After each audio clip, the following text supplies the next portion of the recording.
Hello students, welcome to Agmic Academy. I am your teacher for this lecture.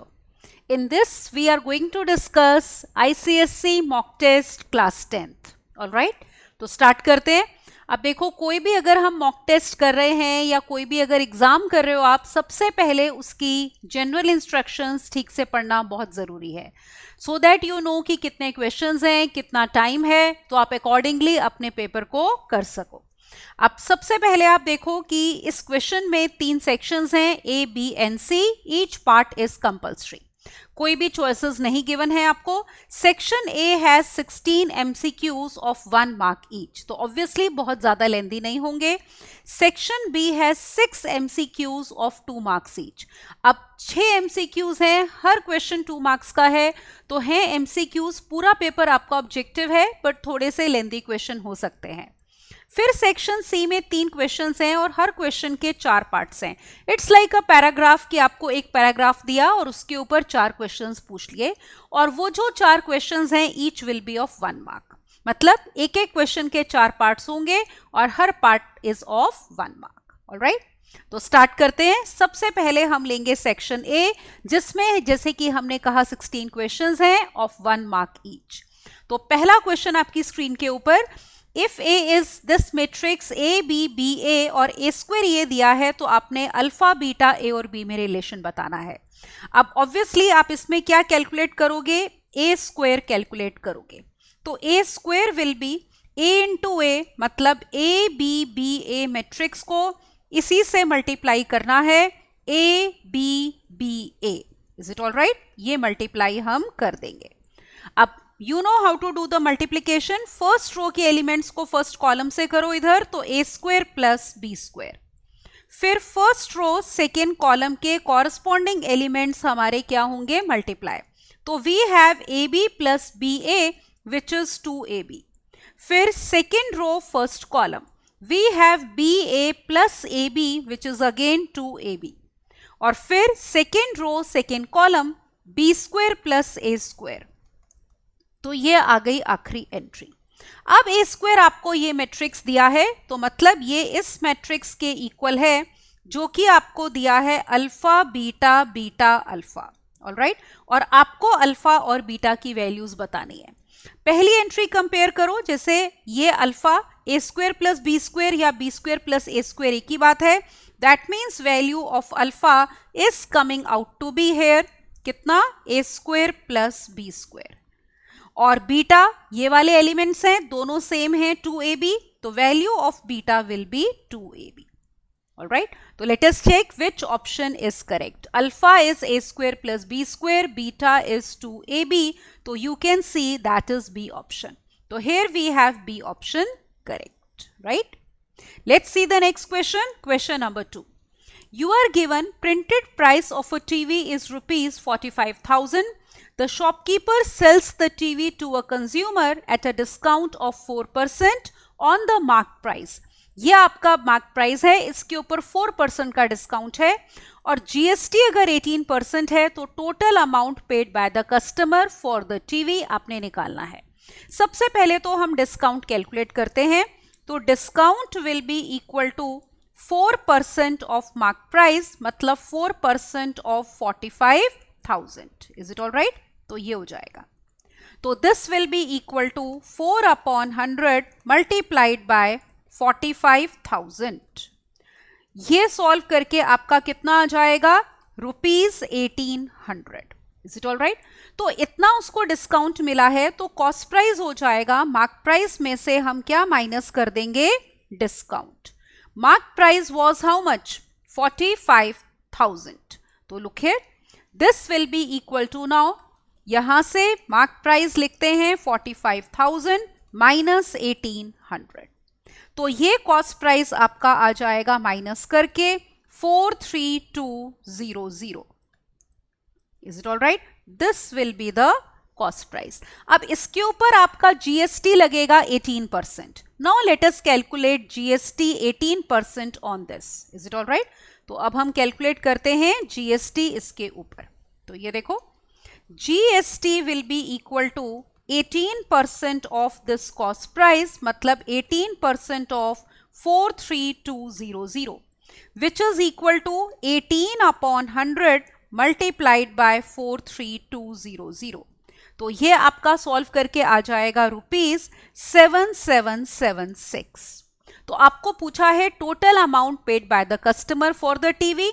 तो आप देखो cost price हमारी ये थी और उसके ऊपर लगेगा जीएसटी, तो ये इसमें ऐड हो जाएगा। Is it all right? तो लेट अस कैलकुलेट नाउ। तो let us write amount paid by customer for TV. तो amount paid by customer for TV कितना हो जाएगा? देखो, it will be equal to cost price, that is 43200 and plus GST which is 7776. all right, ये solve करके आपका आ जाएगा 50976. So this is the amount which the customer pays for the TV after getting discount of 4% and then giving GST of 18%. Check करते हैं which option is correct. 50976. Is it all right? तो 50976 as you can see is B option. तो यहाँ पे B option is correct, right? अगला question देखो, question number 3। आपको ये ट्राइंगल दिया है ABC in which DE is parallel to BC और आपको रेशो दी है AD upon DB that is equal to how much? ये देखो, this is given to be 3/5। फिर आपको दिया है AC, total AC is given to be 5.6, तो AE निकालना है। अब क्योंकि AC दिया है ना, अब देखो आपके पास DE पैरेलल है, because we have DE parallel to BC, तो we will have AD upon AB equal to AE upon कितना? AC. Is it all right? Basic proportionality theorem से तो हम पहले AB निकाल लेते हैं। अब आप नोटिस करो AB is equal to AD and plus DB. Is it all right? तो AD ऐसे ही रखते हैं, DB यहां से निकाल लेंगे। यहां से देखो DB कितना आ गया? DB is equal to how much? It will be 5/3 AD. तो यहां पुट कर दो 5/3 AD which is equal to 8/3 AD. तो यहां से हमें देखो रेशो मिल गई, ठीक है। Let us see what is the ratio now. Now we need the ratio AD upon AB to put over here. यहां पुट करना है ना, इसमें हमें ये रेशो पुट करनी है। तो from here we get AD upon AB will be equal to how much? This will be equal to 3/8. Is it all right? This is AD upon AB. ये देखो, ये आ जाएगी, ये आ गई AD upon AB. Now let us put in 1. ये 1 है हमारा, तो पुट कर दो इसको किसमें? 1 में। और एक चीज देखो, आपको क्वेश्चन में जो दी हुई है AC इज 5.6 सेंटीमीटर्स, तो वो हम यहाँ पे पुट करेंगे, ठीक है ना। एक ये भी पुट करेंगे कि AC is given to be 5.6 centimetres. तो ये सारी चीजें हम 1 में पुट कर देते हैं। तो let us see what are we getting. We get 3/8 is equal to AE divided by 5.6। Is it all right? तो AE हमने निकालना था।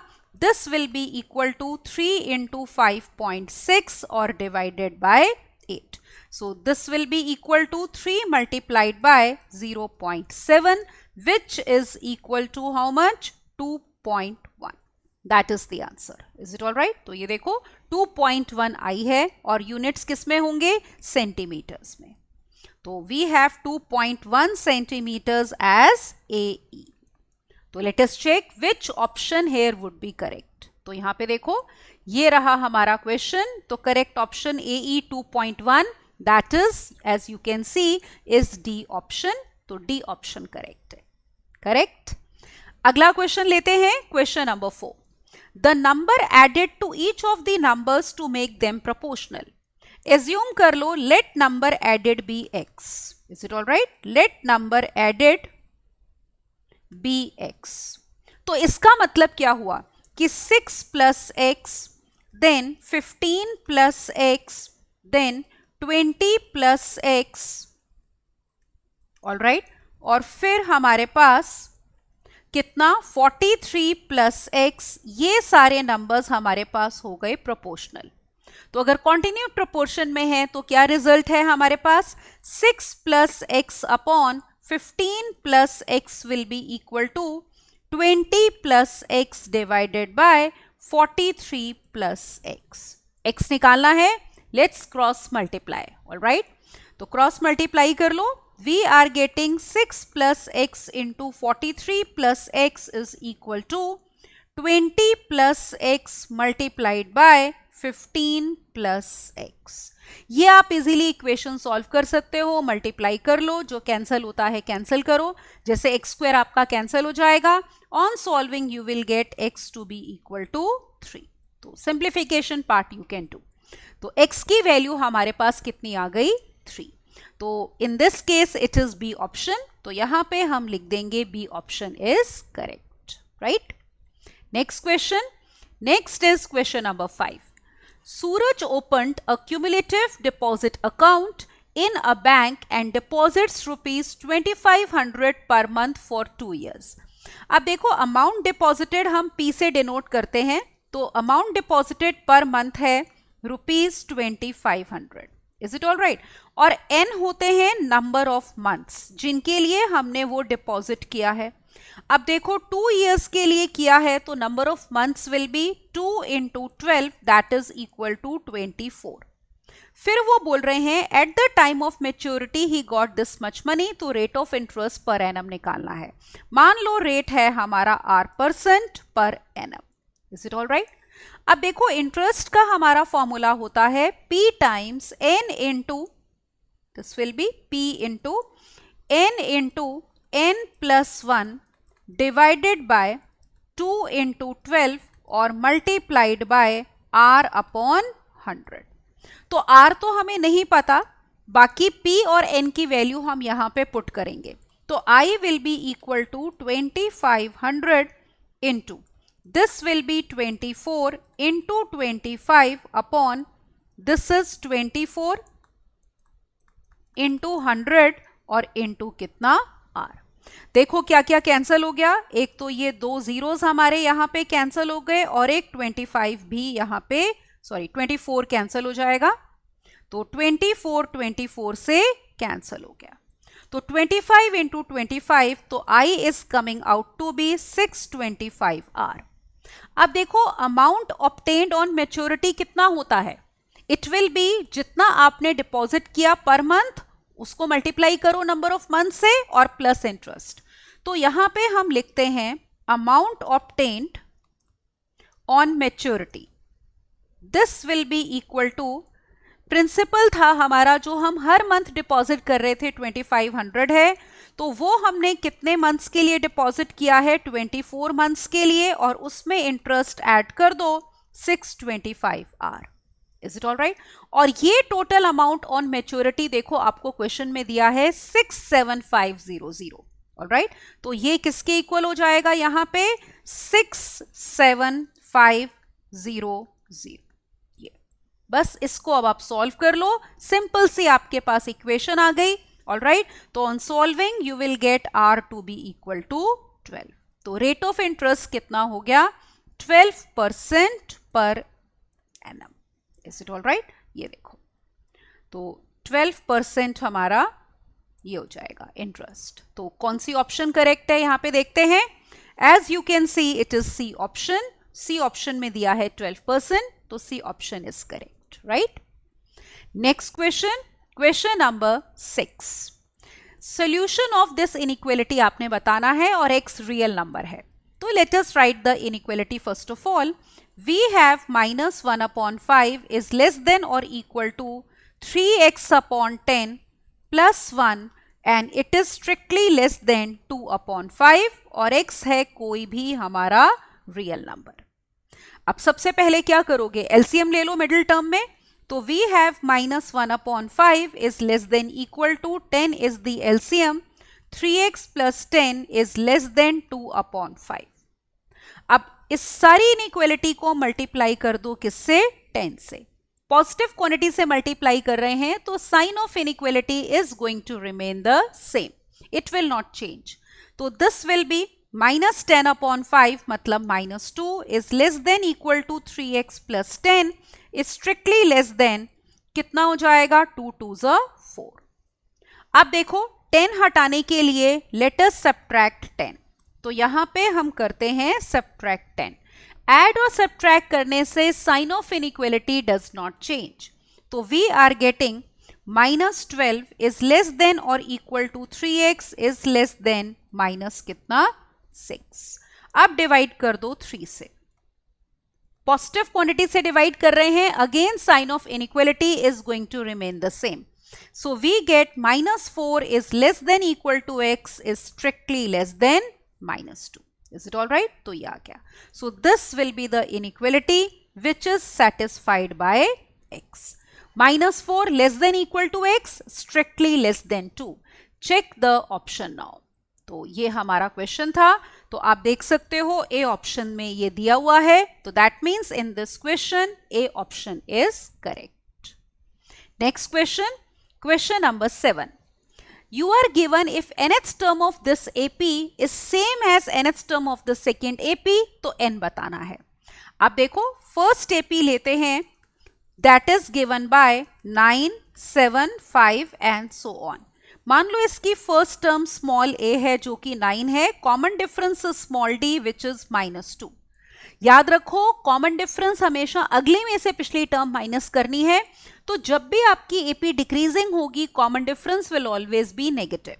तो यहाँ पे nth टर्म का फॉर्मूला अप्लाई करते हैं, a plus n minus 1 into D, तो this will be 9 plus n minus 1 into minus 2, तो this will be 9 plus 2 11 minus कितना 2n.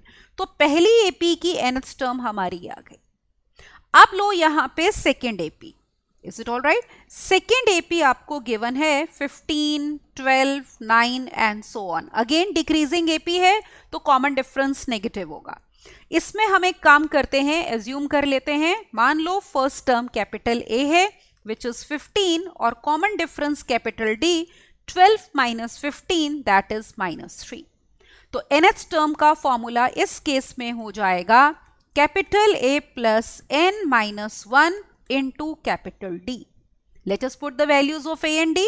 So this is 15 plus n minus 1 into minus 3. That means it is equal to 18 minus 3n. तो दूसरी AP की nth term हमारी ये आई है. आपको कहा है कि both the nth terms are equal. तो ये दोनों आपस में इक्वल हैं, तो हमें n बताना है. तो let us equate the two. ठीक है, इनको इक्वेट कर देते हैं. तो we have 11 minus 2n equal to 18 minus 3n. That means 3n minus 2n is equal to 18 minus 11. That is value of n is 7. Alright, तो चेक करते हैं which option here would be correct. तो यहां पे देखो इस question में n 7 आया है, that means B option is correct. तो दिस वॉज क्वेश्चन नंबर 7. अगला क्वेश्चन देखते हैं, question number 8. You are given in a triangle ABC, तो ट्राइंगल बना लेते हैं. Suppose this is the triangle ABC. All right, इस ट्राइंगल में AB आपको दिया है 9 centimetres, BC is given to be 6 centimetres and CA 7.5 centimetres. फिर आपको दिया है ABC सिमिलर है DEF के और EF कितना है 8 centimeters. तो let us make another triangle. Suppose this is triangle DEF. ये हो जाएगा DE और F. Got it? इसमें देखो आपको क्या दिया है, EF जो है वो है 8 centimeters. तो आपको बताना है इसका पेरीमीटर कितना होगा. Is it all right? तो देखो इसको चाहे तो X मान लो और इसको Y मान सकते हैं. अब क्योंकि हमें दिया है ट्राइंगल सिमिलर है, तो ऑब्जर्व करो what do we have. We are given that triangle ABC is similar to triangle DEF. तो corresponding sides will be proportional. That means AB upon DE will be equal to BC upon EF and this will be equal to AC upon DF. तो values put कर देते हैं.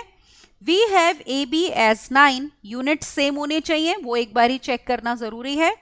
तो upon x, ये हमने centimetres में ही assume किया है, x centimetres and y centimetres, all right. This will be equal to 6 upon 8 and this will be equal to AC is 7.5 or divided by DF is y. Let us obtain x and y from here. अब यहाँ पे देखो ये cancel हो जाएगा, this will be 3 and this will be 4. तो इन दोनों को अगर आप इक्वेट करते हो, we get 3x is equal to 36, so value of x is coming out to be 12. फिर इन दोनों को अगर आप इक्वेट करोगे तो we are getting 3y is equal to 7.5 into 4 which is 30.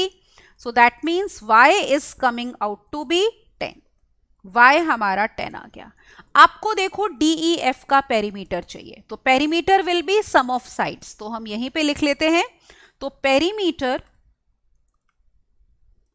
Of triangle DEF, all right, तो ये कितना हो जाएगा, देखो x प्लस वाई प्लस 8। तो x we have obtained as what 12 और y कितना आया है हमारा 10 और प्लस 8, तो that means it will be 30 centimetres. Is it all right? ये देखो x हमने निकाला था 12 और y की वैल्यू कितनी आई थी 10, यहाँ पे ये देखो। Is it okay? So x we have obtained as 12, y as 10 और EF हमें ऑलरेडी दिया हुआ था 8, तो सबको ऐड कर लो तो perimeter is 30 centimetres. Let us check here which option is correct. Alright, तो यहाँ पे देखते हैं 30 as you can see is D option, तो D option is correct, right. Next question, question number 9 over here. आपको इनइक्वालिटी दी है और कहा है x इंटीजर है, z किसका सेट होता है, इंटीजर्स का, तो आपने बताना है x किस सेट को बिलोंग कर रहा है। तो inequality is 4x minus 2 is strictly less than 8. That means 4x is strictly less than 10. 2 को उधर ले गए, अब डिवाइड बाय 4 कर दो, पॉजिटिव क्वांटिटी है तो sign of inequality will remain same. तो we have x is less than 10 by 4, या फिर कह सकते हैं x is less than 5 by 2। अब देखो नंबर लाइन के ऊपर, जैसे आपके पास मान लो ये है 0, ठीक है, this is 1, this is 2, this is 3, तो 5 by 2 will come here, isn't it? यहां पे हमारे पास आएगा 5 by 2, तो इससे छोटा हमें चाहिए और x आपको कहा है कि शुड बी इंटीजर। अब देखो ये जैसे 5 by 2 है, तो इससे छोटे हमें इंटीजर्स चाहिए, तो पीछे जाना है। तो इंटीजर्स क्या है, 2, 1, 0, -1 भी आएगा, -2 भी आएगा, -3 भी आएगा and so on up to minus infinity. तो x किस सेट को बिलोंग कर रहा है, देखो -2, -1, 0, 1 एंड 2। पॉजिटिव में सिर्फ लास्ट इंटीजर हमारा 2 आएगा, नेगेटिव में we will go up to minus infinity. तो चेक करते हैं which option here is correct. Alright, तो यहाँ पे ये जरूरी होता है कि आप ध्यान से देखो कि x आपका नेचुरल नंबर है, इंटीजर है या रियल नंबर है, अकॉर्डिंगली आंसर आएगा, राइट। तो लेट अस चेक, इंटीजर्स के हिसाब से अगर आप देखोगे तो करेक्ट ऑप्शन आपकी आ गई C, तो here C option is correct. Now look at question number 10। You are given this quadratic equation and we are given it has equal roots, तो बताना है अल्फा क्या वैल्यूज लेगा। Let me take the quadratic equation, alpha minus 12 into x square plus 2 times alpha minus 12 into x plus 2 is equal to 0. अब देखो x square का coefficient हमेशा non zero होता है, तो alpha minus 12 will always B non zero, क्योंकि अगर ये जीरो हो गया तो ये लीनियर इक्वेशन बन जाएगी। तो क्वाड्रेटिक में एक्स स्क्वेयर का कोफिशिएंट हमेशा नॉन जीरो होना चाहिए। इसका मतलब alpha can not be equal to 12, तो अल्फा की वैल्यू 12 नहीं हो सकती, ये बात हमें पता है। अब आपको कहा है कि इक्वेशन में रूट्स जो हैं वो इक्वल हैं। अगर रूट्स इक्वल हैं तो इसका मतलब discriminant will be equal to 0, that is B square minus 4ac, right. तो अगर आपके पास इक्वेशन ये होती है ax square plus bx plus c equal to 0, तो discriminant is given by B square minus 4ac। तो यहाँ पे हम इस इक्वेशन के हिसाब से लेते हैं हमारा d। तो b स्क्वायर हो गया x का कोफिशिएंट, मतलब 4 इंटू अल्फा माइनस 12 का स्क्वायर, फिर माइनस 4 इंटू एक्स स्क्वायर का कोफिशिएंट अल्फा माइनस 12, और c है 2, this will be equal to 0। Why? Because roots are equal. अब देखो इन दोनों में 4 into alpha minus 12 is common, तो उसको लेते हैं कॉमन। पहली टर्म में we are left with alpha minus 12, then minus 2 is equal to 0। So we have 4 times alpha minus 12 into alpha minus 14 is 0। अब देखो हम ऑलरेडी कह चुके हैं कि अल्फा 12 नहीं है, इज इट ऑल राइट? तो ये वाला पार्ट जो है आपका, दिस इज नॉन जीरो। तो प्रोडक्ट जीरो तभी बनेगा जब अल्फा माइनस 14 जीरो है। That means alpha will take just one value, that is 14. तो alpha can only be 14. तो चेक करते हैं which option here would be correct. तो यहाँ पे देखो alpha is 14 only. 12 और 14 नहीं हो सकता क्योंकि alpha is not 12. फिर alpha 12 only भी wrong है, तो alpha is just 14. That means here we have C option correct. Right? अगले क्वेश्चन पे चलते हैं. Look at now question number 11. And let's see how to do this one. So question number 11 is, if a plus b plus c is non-zero and a upon b plus c is b upon c plus a is c upon a plus b, then each ratio is equal to what? तो एक काम करते हैं, हम each ratio को k assume कर लेते हैं. तो we have a upon b plus c equal to b upon c plus a. This is equal to c upon a plus b. Suppose each ratio is equal to k. Is it all right? अब देखो अगर हम इन दोनों को equate करते हैं तो we are getting a is equal to k times b plus c. Then equate these two. So we get b is k times c plus a. And equate these two. So we get c is k times a plus b. Now what we are going to do is we are going to add these three equations. तो इन तीनों को आपस में add कर दो. Left side है a plus b plus c, right side पे k common है, तो you will get 2a plus 2b plus 2 times c. So we have a plus b plus c equal to 2k times a plus b plus c. अब question में आपको दिया है कि a plus b plus c is non-zero. तो अगर ये non zero है तो इसको हम कर सकते हैं cancel. That means we get 1 is equal to 2k. So therefore value of k is 1 upon 2. तो let's check which option is correct. तो k की वैल्यू आई है 1/2. As you can see it is C option. तो यहाँ पे C option correct है. Next question, question number 12. If a polynomial is divided by x minus 2, then remainder is k, तो k की वैल्यू बतानी है. Let us denote the polynomial by px. तो it is x cube plus 3x square minus k times x plus 4. Is it all right? ये हो जाएगा. अब आपको कहा है कि पॉलिनोमियल को अगर हम डिवाइड कर रहे हैं x minus 2 से तो रिमाइंडर k होगा. तो रिमाइंडर कितना होता है? अगर आप x minus 2 से डिवाइड कर रहे हो, it will be p of 2. तो यही हमारा k है. तो let us obtain k. p of 2 will be 2 का cube plus 3 into 2 square. Is it all right? और minus 2 into k and plus we have 4. So ये माइनस 2k इधर ले आओ. 3k will be equal to 8 plus 4 3s are 12 plus 4. Is it all right? That means we are getting from here 3k is equal to 24, which means value of k is equal to 8. So let us check which option here is correct. So you can see 8 is D. So that means D option is correct. Right? So ये था question number 12. Next 13th question. 7th term of AP is 40. तो sum of first 13 terms चाहिए. अब देखो AP की बात कर रहे हैं. एज्यूम कर लो कि suppose first term is equal to A and common difference is equal to D. Is it all right? You know that formula for nth term is A plus n minus 1 into D. तो particularly 7th term की बात हो रही है, तो A7 will be equal to A plus, जो term लेते हैं D का कोफिशिएंट पिछला नंबर होता है, तो वो हो जाएगा A प्लस 60। तो ये हमें 40 दिया है, तो इसका मतलब A प्लस 6D की वैल्यू आ गई 40। आपको चाहिए सम ऑफ फर्स्ट 13 टर्म्स, तो Sn का फॉर्मूला लगाते हैं।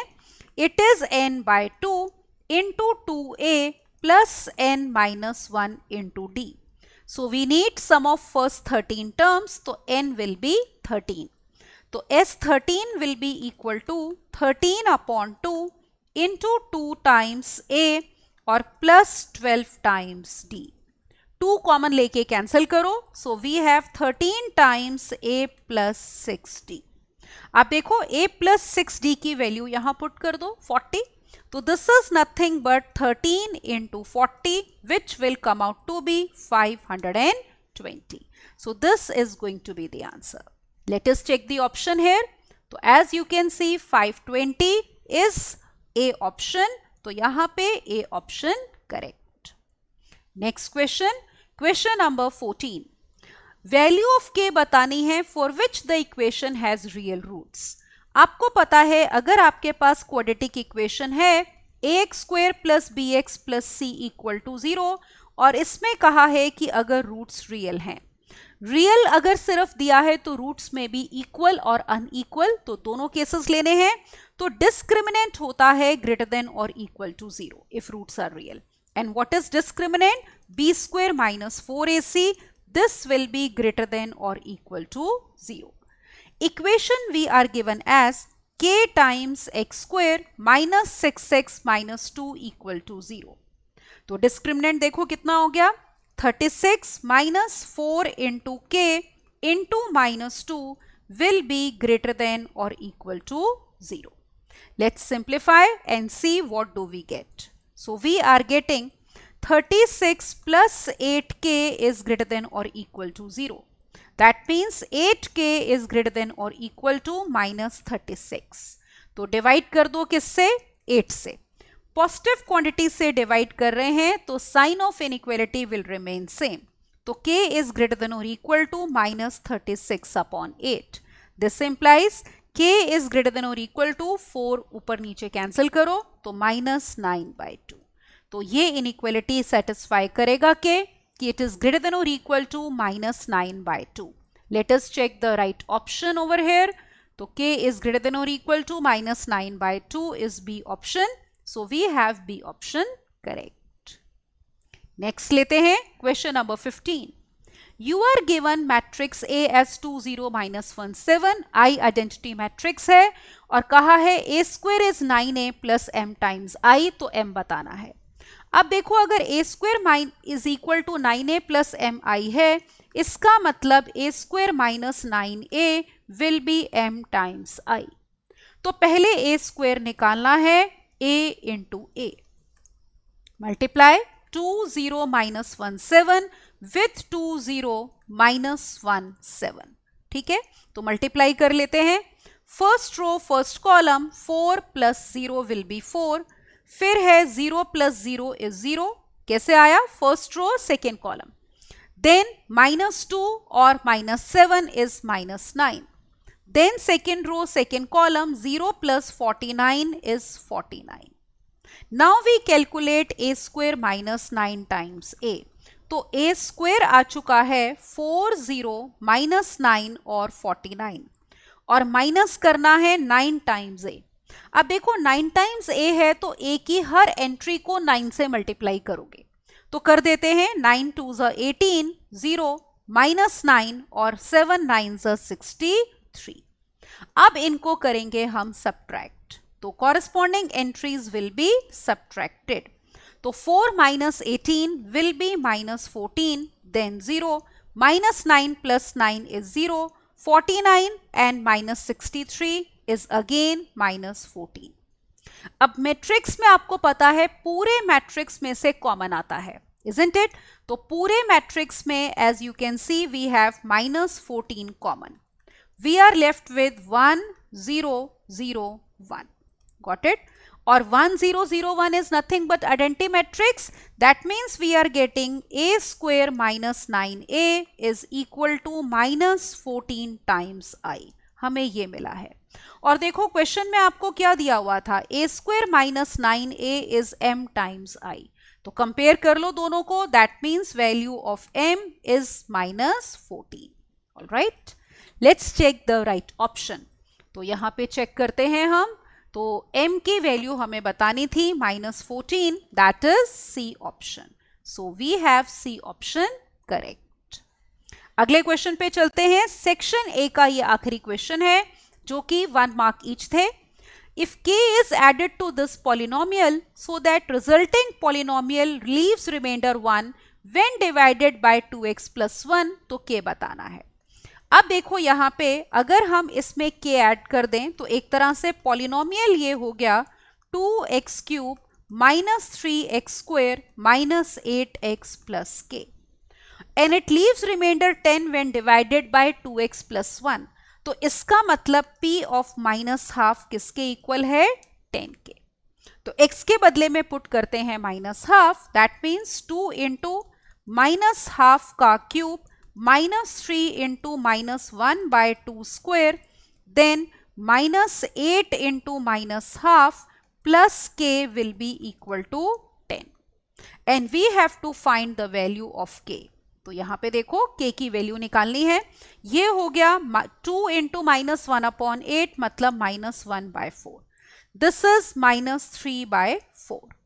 Then we have minus minus plus 4 plus k is equal to 10. This is minus 4 by 4 minus 1 plus 4 is 3. 3 plus k is 10. That means value of k is equal to 7. Alright, तो k की value हमारी कितनी है, 7 है. तो check कर लेते हैं कौन सी ऑप्शन इसमें ट्रू है. That is C option. So here we have C option correct. Got it. यहां पे सेक्शन ए खत्म होता है. अब हम आएंगे सेक्शन बी पे. इसमें 6 क्वेश्चंस हैं. Each question is of 2 marks. तो टोटल सेक्शन बी है 12 मार्क्स का. इसमें क्वेश्चन नंबर 17 अब देखते हैं. आपको 2 पॉलिनोमियल्स दिए हैं और कहा है अगर उनको x माइनस 2 से डिवाइड करें तो सेम रिमाइंडर मिलता है. a की वैल्यू बतानी है. एक काम करते हैं, पहले पॉलिनोमियल को px से डिनोट कर लेते हैं. ax cube minus 7x square plus 7x minus 2. इसमें देखो रिमाइंडर कितना हो जाएगा. अगर x माइनस 2 से डिवाइड कर रहे हो it will be p of 2. तो x के बदले में 2 पुट करो. वी हैव a इंटू 2 का क्यूब 8 माइनस 7 इंटू 2 का square is 4 plus 7 into 2 and then minus 2. ये सिंप्लीफाई कर लो. दिस इज 8a माइनस कितना, 16. सेकेंड पॉलिनोमियल को let us denote by qx. ये वाला जो दूसरा पॉलिनोमियल है it is x cube minus 2ax square plus 8x और माइनस 8. इसमें भी रिमाइंडर लेना है जब x माइनस 2 से क्या कर रहे हैं, डिवाइड. तो लेट मी टेक रिमाइंडर. तो इसमें भी रिमाइंडर हो जाएगा q ऑफ 2. तो रिप्लेस x बाय 2. 2 का cube is 8 minus 2a into 4 plus 8 into 2 और minus 8. So this is coming out to be 16 minus 8a. आपको कहा है कि रिमाइंडर सेम है. तो पहले में रिमाइंडर ये है, दूसरे में रिमाइंडर ये है, दोनों इक्वल हैं. That means 8a minus 16 is 16 minus 8a, which implies 16a is equal to 32. That means we get value of a to be equal to 2. तो a की वैल्यू कितनी आएगी, 2. तो let us check the right option. तो यहाँ पे देखो इस क्वेश्चन में करेक्ट ऑप्शन है 2. That means B option will be correct. Is it okay. तो ये था सेक्शन बी का पहला क्वेश्चन. अगला देखते हैं. Amrit has a recurring deposit account in a bank for 3 years at 7.5% per annum simple interest. If he gets rupees 8325 as interest at the time of maturity, तो total amount maturity पे कितना मिलेगा वो बताना है. अब देखो P होता है amount deposited per month. Is it all right. तो मान लो हमारे पास P है अमाउंट डिपॉजिटेड पर मंथ. तो ये है अमाउंट डिपॉजिटेड पर मंथ जो हमें अभी नहीं पता. Is it all right? Rate of interest हमें पता है, वो है 7.5% पर एनम. अब 3 इयर्स के लिए रखा है तो नंबर ऑफ मंथ्स हो जाएंगे 3 into 12 that is equal to 36. और इंटरेस्ट आपको गिवन है that is 8325. Is it all right? तो फॉर्मूला पुट करते हैं. I is equal to P into n plus 1 divided by, देखो कितना, 2 into 12 और मल्टीप्लाइड बाय R अपॉन 100. जो जो वैल्यूज पता है वो पुट करते हैं. तो इंटरेस्ट इज 8325, P हमें नहीं पता, n है 36, तो 36 into 37 डिवाइडेड बाय 24, R है 7.5 और डिवाइडेड बाय 100. अब देखो यहां से P अननोन है, सॉल्व करके आप इजीली P निकाल सकते हो. सिंप्लीफाई करके आपके पास P की वैल्यू आ जाएगी 2000. Is it all right? ये आप सिंप्लीफाई कर सकते हो. अब हमें चाहिए अमाउंट ऑब्टेन्ड ऑन मैच्योरिटी. तो let us obtain amount on maturity. तो हर मंथ आपने डिपॉजिट किए हैं 2000 रुपीज. कितनी देर के लिए? देखो 36 मंथ्स के लिए. तो इंटू 36 और प्लस इंटरेस्ट. इंटरेस्ट था 8325. So this will be equal to 72,000 plus 8325. All right? तो ये सॉल्व करके आपका आ जाएगा 80325. This is the amount obtained on maturity. Let us check which option is correct. 80325 check करते हैं कौन सी हमारी ऑप्शन है. तो यहां पे देखो, that is A option 80325. तो in this question A option is correct. Next question लेते हैं. Question number 19. 19th is a shopkeeper in Delhi buys an article at the printed price of 24,000 from a wholesaler in Mumbai. The shopkeeper sells the article to a consumer at a profit of 15% on the basic cost price. मतलब इसके ऊपर उसने 15% का profit कमाया है. तो rate of GST अगर 12% है तो amount which the consumer page for the article. अब देखो पहले तो हम निकालते हैं कि उसको प्रॉफिट कितना हुआ है.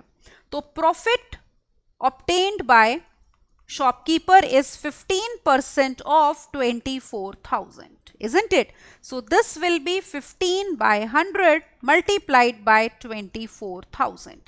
This is equal to rupees 3600. तो इतना तो उसने प्रॉफिट लिया. तो सेलिंग प्राइस देखो कितना हो गया.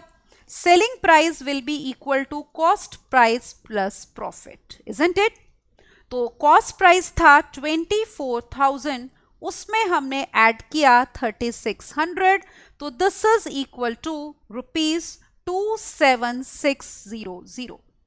अब इसके ऊपर हमारा कंज्यूमर क्या दे रहा है? 12% जीएसटी. तो let us obtain now GST. तो जीएसटी होगा 12% of this selling price 27600. That means 12 by 100 multiplied by 27600 which is rupees 3312. तो एक तो ये सेलिंग प्राइस पड़ी है कंज्यूमर को और प्लस कितना? जीएसटी. तो टोटल अमाउंट देखो कंज्यूमर कितना पे कर रहा है. तो let us obtain now amount paid by consumer. तो amount paid by consumer will be equal to selling price that is 27600 plus GST which is 3312. It is equal to rupees 30912. So that is going to be the answer. Check करते हैं कौन सी option correct है. 30912. तो यहां पे देखो 30912. Is it okay? तो 30912 is C option. So we have C option correct. तो ये था हमारा क्वेश्चन नंबर 19. अगले पे चलते हैं. Look at now 20th question. Inequality के ऊपर है. तो आपको ये इनइक्वालिटी दी है और एक्स रियल नंबर है. बताना है कौन सी ऑप्शन ट्रू है. Inequality is -x/3 is less than और equal to x upon 2 minus ये 1/3 मिक्स फ्रैक्शन में है तो इट इज 4/3 लेस देन 1/6। एक काम करते हैं, यहां पे पहले एलसीएम ले लेते हैं, तो minus x upon 3 is less than और इक्वल टू एलसीएम होगा 6। तो this is 3x minus 8 is strictly less then 1/6। अब देखो यहां पे late us multiply by 6। Inequality को अगर आप पॉजिटिव क्वांटिटी से मल्टीप्लाई कर रहे हो तो साइन ऑफ इनइक्वालिटी सेम रहेगा। इनका एलसीएम 6 है ना, 366 का, तो हम 6 से मल्टीप्लाई कर रहे हैं। We get minus 2x is less than equal to 3x minus 8, it's strictly less than 1। अब देखो पहला पार्ट इनइक्वालिटी का हम ये वाला सॉल्व करते हैं, तो we have minus 2x is less than equal to 3x minus 8। It means minus 5x is less than or equal to minus 8. Is it all right? तो यहां पे आप देखो, अब हम इसको क्या करेंगे, डिवाइड करेंगे किससे, -5 से। अब याद रखना, नेगेटिव क्वांटिटी से डिवाइड कर रहे हो तो sign of inequality will reverse. So we have x is greater than और equal to, minus minus cancel हो जाएगा, x इज ग्रेटर देन और इक्वल टू 8/5। अब हम ये वाला पार्ट इनइक्वालिटी का सॉल्व करते हैं कि 3x minus 8 it's strictly less than 1. That means 3x is less than 9. Now let us divide inequality by 3. ये positive quantity है तो sign of inequality will remain same. तो इसका मतलब दोनों का common solution देखो क्या आ गया। दोनों बातें इकट्ठी कब ट्रू होंगी कि 8/5 से बड़ा होना चाहिए x या उसके equal, but strictly less than 3। तो this is the inequality satisfied by x। 8/5 से लेकर 3, 8 पे लेस देन और इक्वल टू है और 3 पे है स्ट्रिक्ट इनइक्वालिटी। तो कौन सी option, C option. 8/5 is less than equal to x is less than 3. That means C option here is correct, right? Now let us look at question number 21. If 3x square plus 2y square upon 3x square minus 2y square is 11/9, then we have to find the value of this expression. अब देखो इसमें we are going to use componendo dividendo rule. Is it all right? Componendo dividendo rule. पहले देख लेते हैं कि ये rule क्या होता है। This rule is that if you have a ratio a upon b is equal to c upon d, then we have a plus b upon a minus b equal to c plus d upon c minus d. अब ये हम इसमें apply करेंगे, तो let me write the ratio which is given to us. We are given 3x square plus 2y square divided by 3x square minus 2y square is equal to 11/9। तो apply करते हैं ये रूल इस ratio में।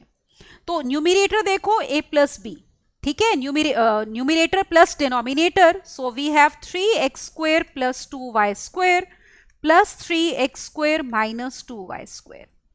फिर denominator is a minus b, that is numerator minus denominator, 3x square plus 2y square minus 3x square plus 2y square. Right side पे भी c plus d means 11 plus 9, c minus d is 11 minus 9। तो on the left hand side we are getting 6x square upon 4y square and this is 20/2. Is it all right? This is what we get. So that means on cancelling we are getting 3x square upon 2y square is equal to 10. तो इसका मतलब कितना हो गया, x square upon y square is coming out to be 20/3. तो ये ratio है। अब देखो निकालना क्या है, x square upon y square की रेशो आ गई है 20/3. We need to obtain 3x4 plus 25y4 divided by 3x4 minus 25y4. तो let me obtain this expression now. तो हमें क्या निकालना है, देखो we need to obtain 3x4 plus 25y4 and divided by 3x4 minus 25y4. अब देखो हमारे पास x square upon y square है, तो अगर हम इसकी स्क्वेयरिंग कर लें तो we are getting x4 upon y4 is equal to how much, 400 divided by 9, isn't it? तो एक काम करते हैं, x4 के नीचे y4 चाहिए ना, तो यहां पे आप y4 कॉमन ले लो। तो we are getting 3x4 upon y4 plus 25 numerator में, और इसी तरह से देखो डिनोमिनेटर में भी। Let us take y4 common. So we have 3 times x4 upon y4 minus 25। Alright, तो ये एक्सप्रेशन इसके इक्वल हो गया। अब आप देखो y4 हमारा कैंसिल हो जाएगा आपस में, और यहां पे x4 अपॉन y4 की वैल्यू ऊपर नीचे ये जो हमने निकाली है that we are going to put. So let's see what do we get. This is 3 into 400 upon 9 plus 25 divided by we have 3 into 400 upon 9 minus 25। LCM ले लो। So we get how much, this will be 3 into, ये cancel कर दो बल्कि 3, let us cancel out this 3. अब LCM ले लो, isn't it? So we have 400 plus 75 divided by 400 minus 75. That means we are getting 475 और divided by कितना 325. इसको आप 25 से क्या कर सकते हो, cancel. So you will be getting here 19 upon 17. तो this will be the required ratio. Is it all right? So we have answer, sorry यहाँ पे 17 नहीं 13 आएगा, just a moment. If you divide this will be 19 upon 13, यहाँ भी 13 है। So if you divide by 25, you will get this. So this is the required value. Let us check which option here will be correct. तो यहाँ पे देखो 19 upon 13. So as you can see 19 upon 13 is a option. So we have a option correct. Right? अगले question पे चलते हैं। Question number 22. We are given two matrices and we are also given x square is -1. Then we need to obtain a plus b का whole square, इनमें से किसके equal होगा। अब देखो यहाँ पे a plus b whole square की बात हो रही है, तो let us obtain first of all a plus b। तो कॉरस्पॉन्डिंग एंट्रीज ऐड कर दो, it will be 0, then minus x plus 1, then x plus 1 and then we have 0। Is it all right? तो इसका अगर हमें स्क्वायर चाहिए, देखो we need a plus B square, तो इस मैट्रिक्स को खुद ही से मल्टीप्लाई कर देते हैं। Is it all right? तो वी विल हैव दिस। तो let us multiply and see what we are getting. First row 0 plus this 1 minus x into 1 plus x will be 1 minus x square. First row second column is 0 plus 0 is 0. Then second row first column 0 plus 0 will be 0. Then second row second column 1 plus x into 1 minus x is 1 minus x square. अब देखो x square की value आपको -1 दी हुई है। We are given x square is equal to -1. तो let us put it over here. ठीक है, तो यहां पे हम पुट करते हैं, तो this will come out to be 2002। तो a plus b whole square इसके इक्वल आ रहा है। अब देखो ऑप्शंस क्या दिए हैं आपको, a square B square, a square plus B square, a square minus B square. तो we need to obtain a square and b square. तो पहले हम निकालते हैं a square. a square will be a into a। A matrix देखो हमें क्या दिया हुआ है, matrix A is given to be 0 minus X minus यहां पे x है और फिर कितना 1। चेक कर लेते हैं एक बारी, यहां पे 0 था I think, let us check. A is look here 0 minus x x 0, यही था ना, तो इसका स्क्वायर निकालो 0 माइनस एक्स एक्स 0। तो इसको खुद ही से हम मल्टीप्लाई कर लेते हैं। This is coming out to be first row first column low, we have minus x square. Is it all right? First row second column is 0, then second row first column is 0, then we have minus x square. Again put that x square is equal to -1, तो a square matrix आ गया 1 0 0 1। अब हम निकालते हैं b square. उसके लिए देखो b matrix कितना दिया है 0 1 1 0, तो इसका स्क्वायर निकालो b स्क्वायर. ऑलराइट, तो let us obtain b square now. तो b square will be equal to b into b and b matrix is given to be 0 1 1 0. खुद ही से मल्टीप्लाई करते हैं 0 1 1 0. तो let us multiply. First row with first column is 1. First row second column 0. Second row first column 0. Second row second column is 1. अब आप देखो ये matrix a plus B का होल स्क्वायर हमारा ये आया हुआ है. आपको बताना है किसके इक्वल है. तो आप नोटिस करो, अगर आप इन दोनों को ऐड कर लो तो वही आएगा ना. तो look here, a square plus b square is equal to, at the corresponding entries we get 2002. तो इसका मतलब हमें ये रिजल्ट मिलता है कि इस केस में a प्लस बी का square is equal to a square plus b square. तो let us check the right option over here. तो ऑप्शन राइट चेक करते हैं. ये हमारा क्वेश्चन था. a square plus B square C option में दिया है, तो that means C option is correct. Right, next question देखो.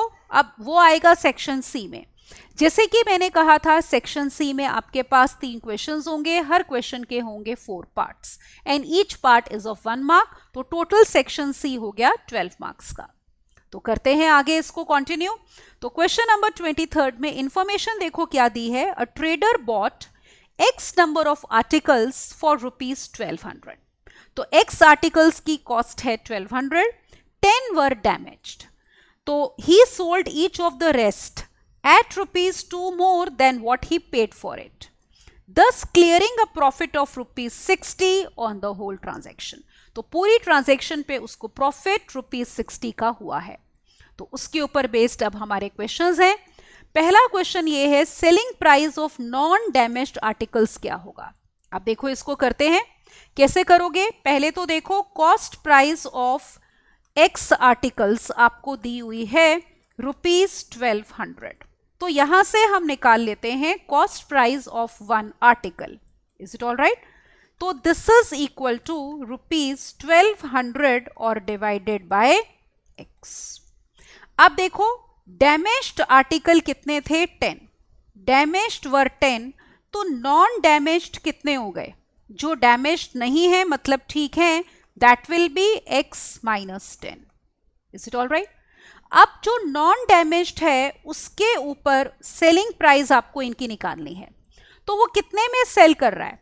आपको कहा गया कि ये देखो प्रीवियस पे हम जाते हैं, क्या इंफॉर्मेशन दी है. ही sold each of the rest at ₹2 more than what he paid for it. अब देखो एक के लिए पे कितना किया है, 1200 अपॉन x. तो इसका मतलब selling price of 1 non damaged article, non damaged article, वो हो गई हमारी, जो कॉस्ट प्राइस थी उसकी 1200 अपॉन x, उसमें इसने ₹2 ऐड किए हैं. तो ये एक नॉन डैमेज्ड की सेलिंग प्राइस है. तो इसका मतलब selling price of x minus 10, देखो इतने ही थे ना नॉन डैमेज्ड हमारे पास आर्टिकल्स. तो selling price of x minus 10 non damaged articles will be equal to how much. इसको x माइनस 10 से मल्टीप्लाई करो. किसको, 1200 अपॉन x प्लस 2 को.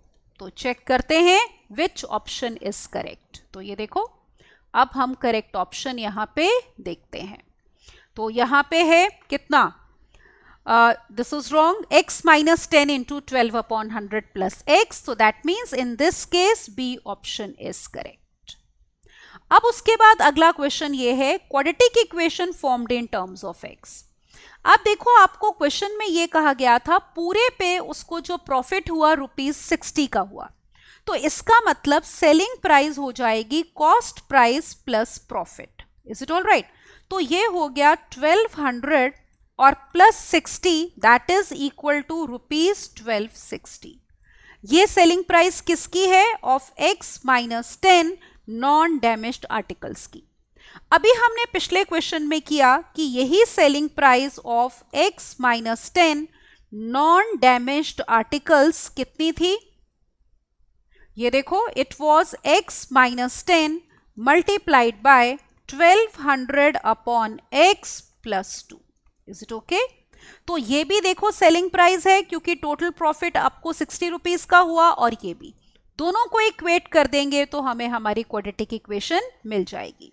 तो we are getting x minus 10 multiplied by 1200 upon x plus 2 is equal to 1260. Is it all right? अब इसमें आप LCM लेके क्रॉस मल्टीप्लाई करके इक्वेशन बना लो. ये इक्वेशन आ जाएगी x square minus 40x minus 6000 is equal to 0. तो this will be the resulting quadratic equation which you will get on simplifying this. तो हम ऑप्शन यहाँ पे चेक करते हैं. x स्क्वायर माइनस 40x और माइनस 6000 इज C, तो that means C option correct है. अगला क्वेश्चन इसी के ऊपर देखो, थर्ड, कि नंबर ऑफ आर्टिकल्स कितने हैं. अब ये उसी क्वाड्रेटिक इक्वेशन को सॉल्व करके आएगा जो अभी हमने बनाई. x square minus 60x minus 40x minus 6000 is equal to 0. Middle term split कर लो. माइनस 100x और प्लस कितना 60x और minus 6000 is 0. From the first two terms x common, x minus 100, फिर 60 common, x minus 100 is equal to 0. That means we have x minus 100 into x plus 60 will be equal to 0. अब यहाँ पे देखते हैं कि अगर आप इस फैक्टर को 0 पुट करते हो तो x विल बी 100, यहाँ पे 0 लेंगे तो x हो जाएगा minus 60. Number of articles negative नहीं हो सकते तो ये रिजेक्ट हो जाएगा. तो ये हो गए हमारे number of articles. Is it all right?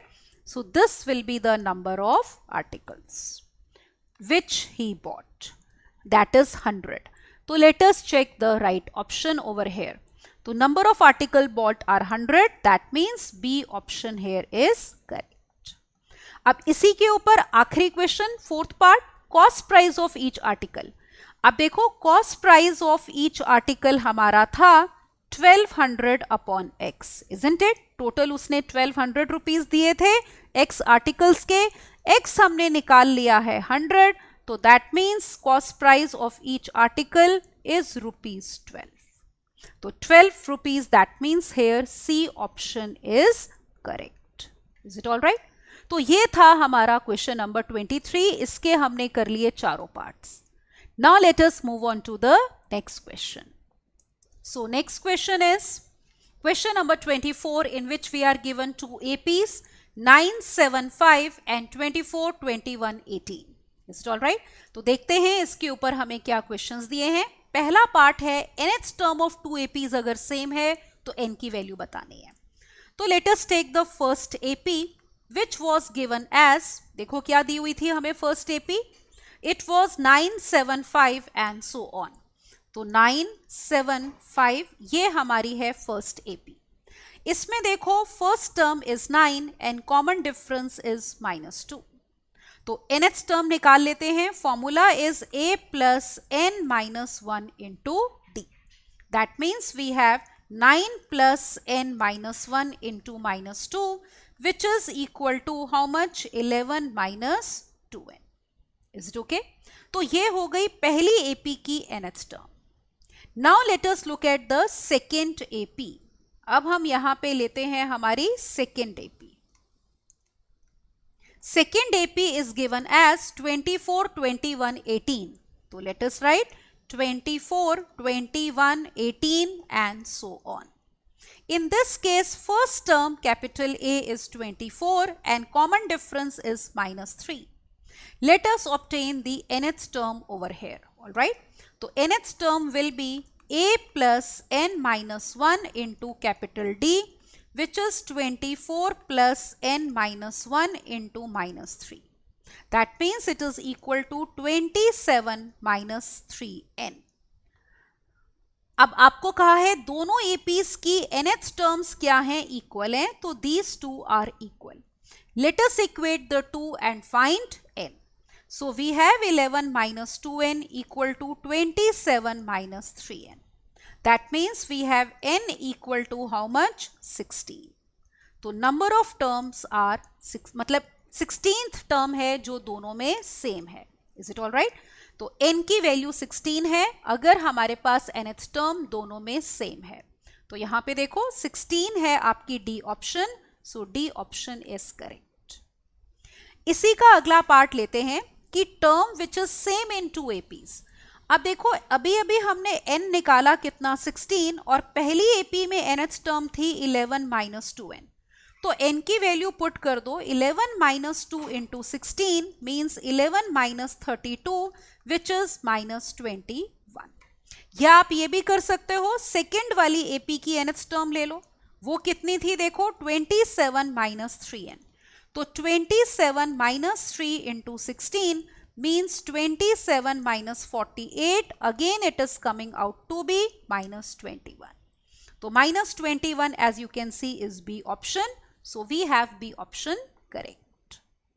अगला पार्ट देखो इसका. 27th term from beginning in first AP. अब first AP हमें ये दी हुई थी 9, 7, 5 and so on, in which first term is 9 and common difference is minus 2. अब 27th टर्म चाहिए तो nth टर्म का फॉर्मूला लगाएंगे. a plus n minus 1 into d which is equal to 9 plus n minus 1 into minus 2. That is equal to nth term हमने पहले भी निकाली थी. It is 11 minus 2n. तो अगर हमें चाहिए 27th टर्म तो it will be 11 minus 2 into 27. That is 11 minus कितना? 52. यहाँ पे कितना आ गया? 27th टर्म फ्रॉम बिगनिंग चाहिए तो it will be 11 minus 54 which is equal to minus 43. तो minus 43 is a option. So in this case a option is correct. तो ये हो गई 27th term from beginning. Is it okay? इसी के ऊपर अब अगला क्वेश्चन, आखिरी क्वेश्चन ये है, मतलब क्वेश्चन नंबर 24 का. If sum of first n terms of first AP is 0 तो n बताना है. अगेन देखो फर्स्ट एपी हमारी ये है 9, 7, 5 and so on, in which first term is 9, common difference is minus 2. तो sum up to n terms का formula होता है n by 2 into 2a plus n minus 1 into d. तो ये कितना आ गया देखो? This is equal to n upon 2. 2a का मतलब 18, 9 इंटू 2 18, और ये n माइनस 1 इंटू माइनस 2. तो sum up to n terms कितना है? 0. अब देखो इसका मतलब क्या हो गया? 0 is equal to n. 2 common लेके कैंसिल करो, माइनस n, और ये कितना? प्लस 1. तो इसका मतलब n into 10 minus n is 0. अब देखो n तो 0 नहीं हो सकता नंबर ऑफ टर्म्स, तो यहां से we are getting n as 10. Is it okay? तो we are getting n as 10. तो 10 टर्म्स का सम इस AP का कितना हो जाएगा? 0. Is it all right? क्योंकि देखो AP डिक्रीज हो रही है ना, तो पॉजिटिव टर्म्स है तो आगे जाके नेगेटिव टर्म्स शुरू हो जाएंगी. अगर AP डिक्रीज हो रही है तो सम 0 बनेगा. तो कितनी टर्म्स का बनेगा? 10 टर्म्स का बनेगा. तो यहां पे देखो correct option is B. Is it okay? अब लेते हैं हम इसमें आखिरी क्वेश्चन जिसके 4 पार्ट्स होंगे. आपको 3 मैट्रिसेस दिए हैं A, B एंड C, और उनके ऊपर हमारे क्वेश्चंस हैं. पहला क्वेश्चन है अगर A प्लस 2BC है तो P और Q की वैल्यूज चाहिए. अब देखो इसमें A plus 2 times B matrix निकालते हैं. A मैट्रिक्स आपको दिया है P0, 0, 2, और 2 times matrix B which is matrix B is 0 minus Q 1 0. Let us calculate this. ये हो गया P0, 0, 2. हर एंट्री को 2 से करेंगे multiply. So we have 0 minus 2Q 2 and then 0. Add कर लो corresponding entries. Let us see what are we getting.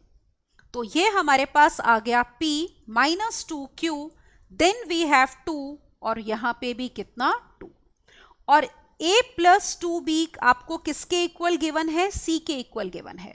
तो C matrix जो हमें गिवन है that is equal to matrix 2 minus 2, 2 और 2.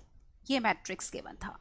तो अगर ये दोनों मैट्रिसेस देखो इक्वल हैं तो कॉरस्पॉन्डिंग एंट्रीज इक्वेट कर दो। तो we have P equal to 2 and -2Q will be -2। Second row तो ऑलरेडी सेम है, तो P की वैल्यू आ गई 2 और Q की वैल्यू यहां से कितनी आ गई 1। तो P is 2 and Q is 1. Let us check the option. P is 2 and Q is 1. So which option? 2, 1 respectively पूछा है, 2, 1 is D. So we have D option correct. Next question देखो, आपको कहा है अगर B into A C square है तो P और Q बताना है। तो हम पहले कैलकुलेट कर लेते हैं B into A। B matrix हमें गिवन है 0 -Q 1 0 और इसको मल्टीप्लाई करना है A से विच इज P 0 0 2। तो लेट अस मल्टीप्लाई। तो फर्स्ट रो फर्स्ट कॉलम लो, 0 + 0 विल बी 0, फिर 0 और ये -2Q। Second row first column लो, P आ गया, सेकेंड रो सेकेंड कॉलम लेंगे, ये आ गया 0। अब हमें निकालना है C square which is C into C। C matrix आपको गिवन है 2 -2 2 2, तो इसको खुद ही से मल्टीप्लाई करो, 2 -2 2 and 2। Let us see what are we getting. First row first column लो, 4 - 4 is 0। Then first row second column, -4 - 4 is -8। Second row first column, 4 + 4 8। Second row first column is 8 and second row second column -4 + 4 is 0। तो आपको दिया है ये दोनों matrices आपस में क्या है, इक्वल है। Alright, see we are given BA is C square. तो कॉरस्पॉन्डिंग एंट्रीज हम इक्वेट करते हैं, 0 तो 0 के इक्वल है ये, -2Q is -8 and P is equal to 8। तो let us obtain the values now. तो पहले P चाहिए हमें, P की वैल्यू 8 है और Q की वैल्यू कितनी हो गई 4। तो respectively answer will be P, Q 8, 4 आएगा। तो यहां पे देखो 8, 4। तो 8, 4 इज ए ऑप्शन, तो यहां पे ए ऑप्शन करेक्ट, राइट। अगला क्वेश्चन देखो इसी के ऊपर, क्वेश्चन नंबर 25 का थर्ड पार्ट। ए स्क्वायर अगर बी स्क्वायर है तो पी की वैल्यू चाहिए। अब देखो ए स्क्वायर हमने पिछले क्वेश्चन में अभी निकाला था फर्स्ट पार्ट में, सी वी हैड ऑब्टेन, अच्छा नहीं ए स्क्वायर नहीं निकाला था, ऑलराइट, तो यहां पे निकाल लेते हैं हम। A square will be A into A, all right। तो A is P 0 0 2, इसको खुद ही से मल्टीप्लाई करते हैं, P 0 0 2। Let us see what are we getting। First row first column low P square, then first row second column we have 0, second row first column is 0, second row second column is 4। Then let us obtain B square। P square will be B into B। B matrix is given to be 0 -Q 1 0। इसको कर देते हैं खुद ही से multiply, 0 -Q 1 0। Let us see what do we get। First row first column we have 0 और ये कितना -Q। Then first row second column we have 0। फिर second row first column we have 0, second row second column is -Q। Is it all right? अब देखो आपको कहा है A square B square के इक्वल है, ये दोनों मैट्रिसेस इक्वल हैं, तो कॉरस्पॉन्डिंग एंट्रीज इक्वल होंगी। We have P square equal to -Q and we have 4 equal to -Q। अब देखो वैल्यू आपको P की चाहिए, तो यहां पे देखो ये -Q की वैल्यू यहां पुट कर दो, तो we have P square equal to 4, that means P will be +-2। तो आइदर P विल बी 2 और इट विल बी -2। तो यहां पे देखते हैं, आपको देखो -2 तो नहीं दिया हुआ, 2 दिया हुआ है, तो that means here we have C option correct. अब इसका आखिरी part, if C square is 8B तो वैल्यू ऑफ Q चाहिए। तो let us obtain first of all C square. C matrix हमें क्या दिया था, 2 -2 2 2। इसको मल्टीप्लाई करना है खुद ही से, 2 - 2 2 into 2। तो मल्टीप्लाई कर दो, first row, first column, 4 minus 4, 0. First row, second column, minus 4 minus 4 minus 8. Second row, first column, 4 plus 4, 8. Second row, second column, minus 4 plus 4, 0. फिर हमें चाहिए 8 times B. तो B matrix was 0 minus Q, 1, 0. तो it is equal to how much? 0 minus 8Q, 8 and then 0. Now again these two matrices are given to be equal. C square is 8B. तो corresponding entries equal होंगी. तो देखो particularly ये वाली entry इसके equal होगी, बाकी तो already same है. तो we have minus 8Q equal to minus 8. This implies value of Q will be equal to 1. So that is B option. So in this question we have B option correct. ठीक है, तो matrices के ऊपर पूरा question था. अलग अलग cases में आपको वैल्यूज बतानी थी P और Q की, right. So you have seen we have discussed mock test class 10th ICSE. तो आई होप आपको जितने भी कॉन्सेप्ट्स थे, आपके जो भी सेमेस्टर 1 के चैप्टर्स थे, उनके क्लियर हो गए होंगे. फॉर्मूले पता हो और आपको थोड़ी सी अगर आपने प्रैक्टिस की हुई है आपकी बेसिक बुक की, तो objective type questions you can do easily. The only thing is speed बढ़ाने के लिए जितने मॉक टेस्ट हो सके उनकी प्रैक्टिस करना जरूरी है और टाइम लिमिट के साथ. Alright, so keep practising and keep enjoying the benefit of our courses. Thank you and bye bye.